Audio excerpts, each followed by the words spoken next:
The asphalt road was wet black, distorted in the distance by heat waves.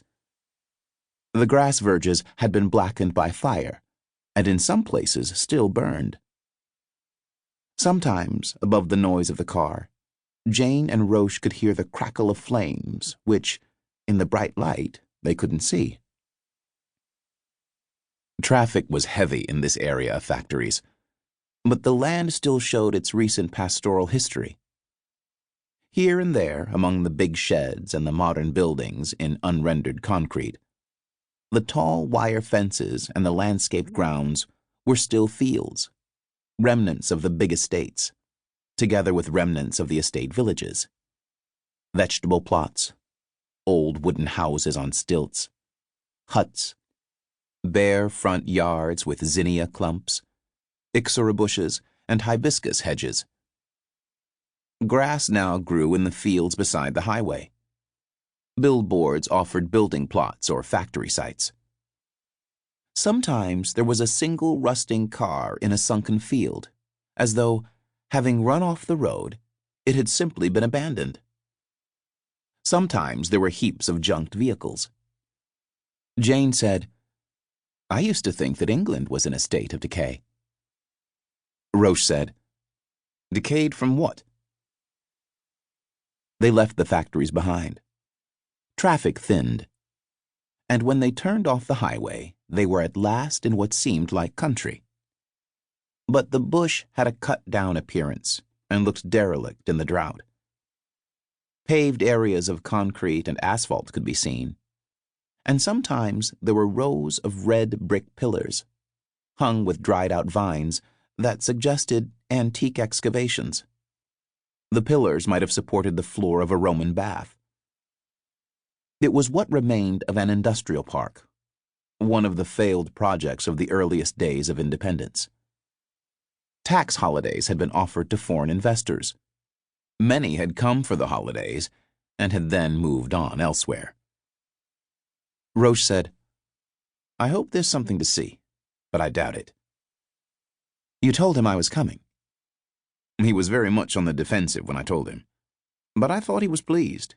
He made the usual excuses, the drought, but that's Jimmy. Always hard done by." Roche paused. "He's not the only one." Jane said nothing. Roche said, "He said that some of the boys had left. Run back to the city, I imagine. And I don't think they like to feel that people are coming to spy on them." "You mean all they want is the publicity?" Roche smiled. "It will do them no harm at all to be taken by surprise. It's the only way, to corner them into doing what they say they want to do."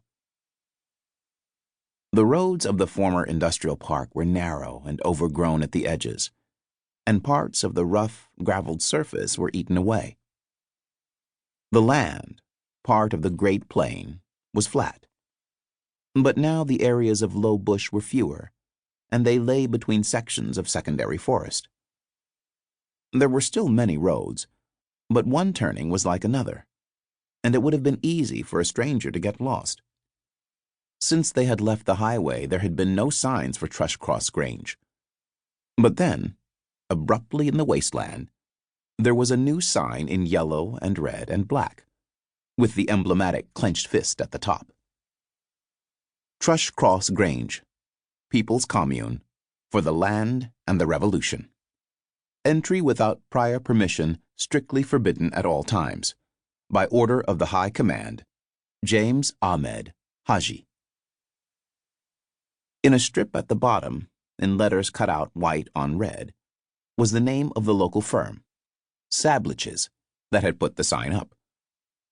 Roche said, "We had to tone down Jimmy's copy." Roche worked for Sabliches. Jane said, "Haji?" "As I understand it, a Haji is a Muslim who's made the pilgrimage to Mecca. Jimmy uses it to mean Mr. or Esquire, when he remembers, that is." Not long after the board was a side road. They turned into that. A little way down there was a sentry box painted in diagonal stripes of black and red.